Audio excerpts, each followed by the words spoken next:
Do you ever lie awake at night replaying that embarrassing thing you said 3 years ago? Maybe you cringe at memories from middle school, or you can recall with perfect clarity every time you've ever disappointed someone. While most people's memories fade with time, some of us carry a mental archive of every misstep, every failure, every moment we wish we could take back. This isn't just about having a good memory, it's about how our childhoods taught us to monitor ourselves constantly, to never forget our errors, because forgetting might mean repeating them. And in certain homes, repeating mistakes wasn't just disappointing, it was dangerous. Today, we're exploring 5 distinct patterns of how people develop this hyper-vigilant relationship with their own mistakes, based on psychological research into perfectionism, shame, and childhood emotional development. The 5 types we'll explore, the perfectionist archivist, the shame collector, the hyper-vigilant scanner, the proof gatherer, and the self-punisher, each represent different reasons why someone might carry every mistake like a stone in their pocket. Let's dive into where these patterns come from and how they shape adult life. Type 1, the perfectionist archivist. I remember every mistake because each one is evidence that I'm not good enough yet. If I forget them, I might become complacent. The perfectionist archivist grew up in an environment where achievement was conditional love. Perhaps they had parents who praised only perfect grades, never the effort. Maybe affection appeared when they won, but disappeared when they failed. This child learned that mistakes weren't learning opportunities, they were threats to their worthiness. As a child, the archivist started keeping mental records. They remembered that B+ on the math test in 4th grade, the recital where they missed 2 notes, the time they fumbled during the championship game. Each memory became a reminder, don't let this happen again. They believed that if they could just remember every error, they could engineer a perfect future where no one would ever be disappointed in them again. In adulthood, the perfectionist archivist maintains elaborate mental inventories of their failures. They can tell you exactly when they made a particular type of mistake and what it cost them. At work, they're often high achievers, but the success never feels satisfying because they're haunted by the projects that weren't flawless. In relationships, they apologize for things their partners have long forgotten, bringing up their own mistakes from months or years ago. This creates an exhausting cycle where success is never enjoyed, it's just temporary relief until the next potential failure. They might excel professionally, but feel like frauds, certain that everyone will eventually discover their mistakes. Do you recognize this feeling in your own life? The perfectionist archivist's partner might reassure them repeatedly that everything's fine, but the archivist trusts their memory of mistakes more than their partner's forgiveness. To cultivate emotional stability, the perfectionist archivist needs to practice self-compassion deliberately. This means creating a success archive with the same detail they give their mistakes. For every error they remember, they must document a moment of growth, kindness, or achievement. Therapy focused on cognitive restructuring can help them see mistakes as data points rather than character indictments. Type 2, the shame collector. I don't just remember what I did wrong, I remember exactly how worthless it made me feel. Those moments define who I am. The shame collector emerged from an environment where mistakes were moralized. Perhaps they had parents who responded to errors with disappointment that felt like disgust. Maybe they were compared unfavorably to siblings or told they were bad rather than that they'd done something wrong. This child learned that mistakes weren't just actions, they were revelations of a fundamentally flawed self. During childhood, the shame collector didn't just remember the mistake, they absorbed the emotional atmosphere around it. They recall not just spilling the juice, but their father's contemptuous sigh, their mother's "I expected better from you," the feeling of being small and wrong and shameful. These memories got encoded with such intense emotion that they remained vivid decades later. As adults, shame collectors carry their mistakes as proof of unworthiness. They don't just remember forgetting a friend's birthday, they remember the crushing shame of being the kind of person who forgets. Each memory is wrapped in the original emotional intensity, never fading or softening with time. They might have achieved incredible things since, but those accomplishments feel fraudulent compared to the truth revealed by their mistakes. This pattern creates relationships where they constantly brace for rejection. Now, you might think this is just low self-esteem, but look closer at your own habits. Do you remember your mistakes to learn from them, or because you're afraid that forgetting means you're lying to yourself about who you really are? This is where the psychology gets dark. When partners offer forgiveness, the shame collector can't accept it. They believe the other person just doesn't know the real them yet. The shame collector needs trauma-informed therapy that addresses how shame gets encoded in memory. EMDR or other reprocessing techniques can help separate the memory of the event from the overwhelming emotional charge.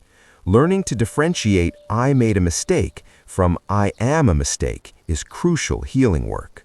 Type 3, the hyper-vigilant scanner. If I can remember every mistake I've made, I can predict every mistake I might make. I can stay safe by staying aware.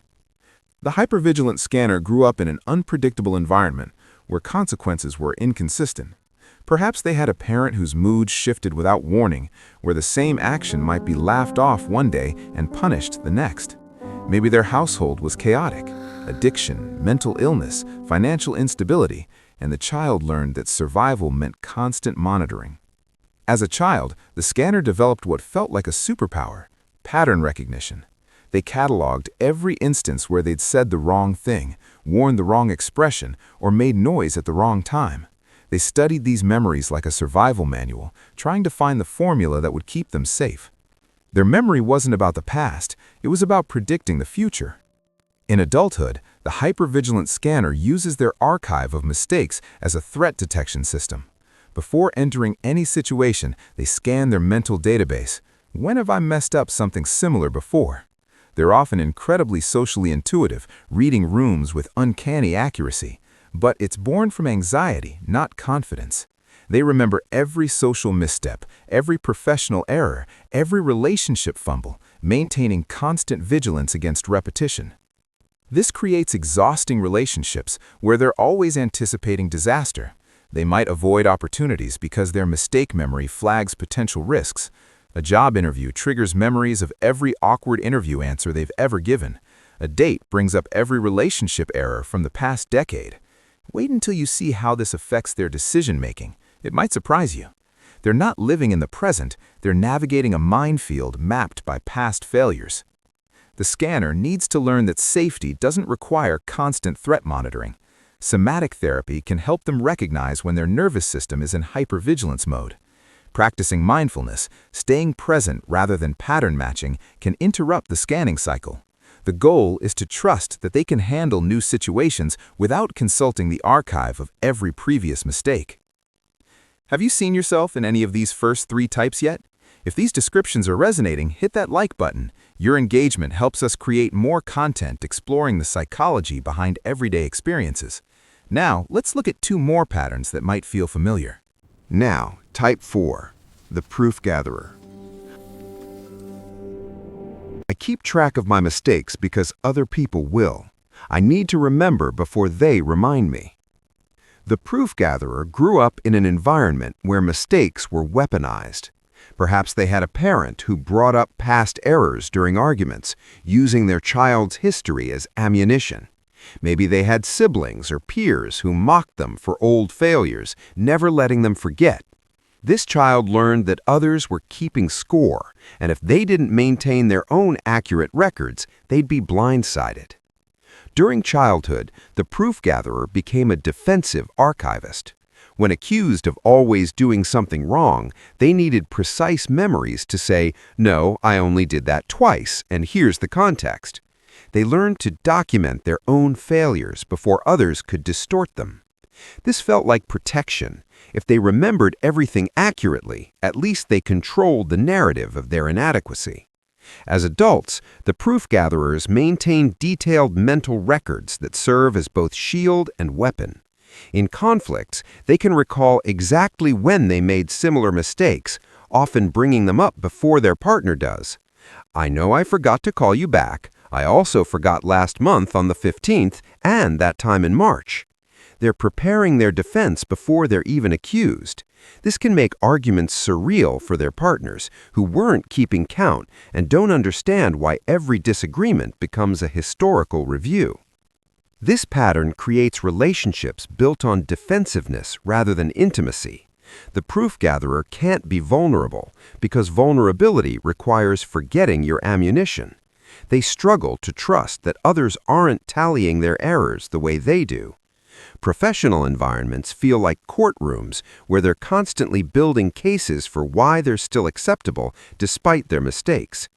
The proof gatherer needs to practice trusting that healthy relationships don't require defensive documentation.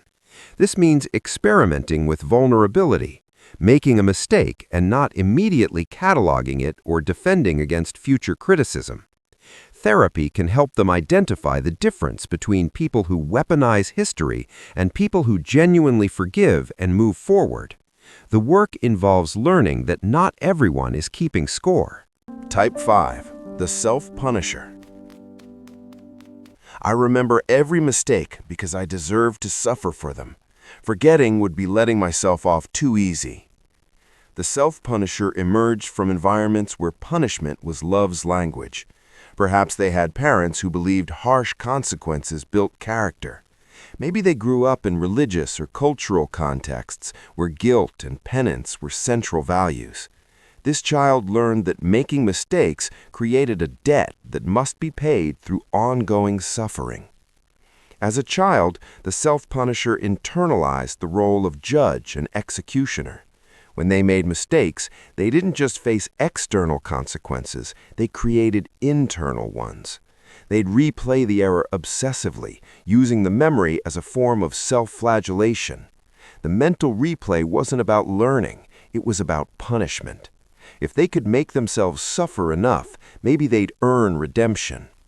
In adulthood, the self-punisher uses their memory archive as a torture device. They don't just remember mistakes, they relive them with full emotional intensity, deliberately reopening wounds that should have healed. They might lie awake running through humiliating moments from years ago, not because they're worried about repetition, but because they believe they haven't suffered enough yet. This creates a strange addiction to pain. The memory of mistakes provides a familiar, almost comforting form of self-punishment. This pattern devastates relationships because the self-punisher rejects genuine forgiveness. When partners say, "I forgive you," the self-punisher hears, "You're lying," or "You don't understand how bad I am." They might sabotage relationships when things are going well because happiness feels like an unearned escape from deserved suffering. Their mistake memories are chains they refuse to unlock. The self-punisher needs therapy that addresses both the memories and the belief system underneath them. Cognitive behavioral therapy can challenge the idea that remembering equals righteousness. They need to explore where they learned that suffering has redemptive value and whether that belief still serves them. The healing involves radical self-forgiveness, choosing to release the memories not because the mistakes didn't matter, but because permanent suffering helps no one. Which of these 5 patterns resonated most deeply with you?